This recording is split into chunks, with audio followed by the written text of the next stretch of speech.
Moi, je pense qu'aujourd'hui, si vous voulez, on est dans un paradigme qui a entraîné l'humanité à faire des prouesses technologiques, donc à croire qu'elle maîtrisait son destin et qu'elle arriverait finalement à passer tous les obstacles sans aucun problème.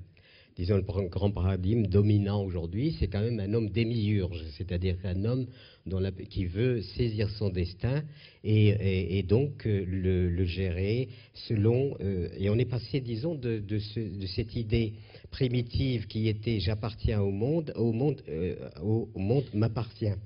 Et donc le fait que l'espèce humaine se soit érigée comme en quelque sorte l'entité qui va posséder cette réalité-là, c'est là que se trouve pour moi le problème, c'est-à-dire un problème de vision, déjà de vision. La deuxième chose, c'est qu'on voit notre planète non pas comme une merveilleuse offrande de la vie, mais on la voit comme un gisement de ressources qu'il faut épuiser jusqu'au dernier poisson, jusqu'au dernier arbre. Et puis, ça peut simplement se résumer à nous avons donné les pleins pouvoirs et le pouvoir suprême à l'argent. Et à partir du moment où on a donné le pouvoir suprême à l'argent, je crois que tout le reste, toutes les transgressions découlent de cela. Voilà. Et c'est ce qu'écrit également Jean-Marie Pelt dans son livre, les rapports entre la nature et l'argent. Dominique Nora auparavant, ensuite Jean-Marie Pelt. Je voulais juste compléter ce qu'a dit Pierre Rabhi en disant que je crois que pour nous, occidentaux, le développement, on a voulu plaquer notre modèle de développement à tout le reste de la planète en disant puisque ça nous a réussi, on va essayer de faire la même chose chez eux.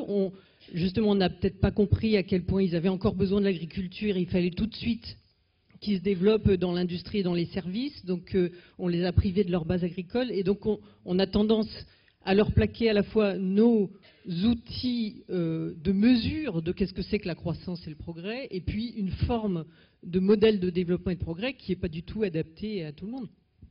Jean-Marie Pelt, d'accord avec ce point de vue? On a voulu imposer un modèle, c'est ça, à tous les niveaux finalement. Oui, tout à fait. Je crois qu'il faut revenir un peu en arrière et se souvenir que depuis la Renaissance, la nature a été mise en coupe sévère. Pour Descartes, nous devons être, nous les humains, comme les maîtres et les possesseurs de la nature.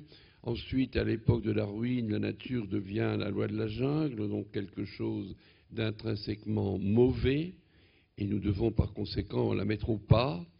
Et c'est ce que nous faisons, alors que la grande révolution qui s'impose aujourd'hui, me semble-t-il, c'est de nouer des partenariats, et non pas des relations de domination. Et des partenariats, on peut en nouer lorsqu'on se situe dans le paradigme qu'a évoqué à l'instant Pierre. Dans mon métier, c'est à cela que je travaille. Nous avons des approches de la nature qui sont en effet fort différentes des approches usuelles où il y a cette idée de domination et d'exploitation. Et la nature, nous l'exploitons pas toujours comme des exploitants, mais souvent aussi comme des exploiteurs.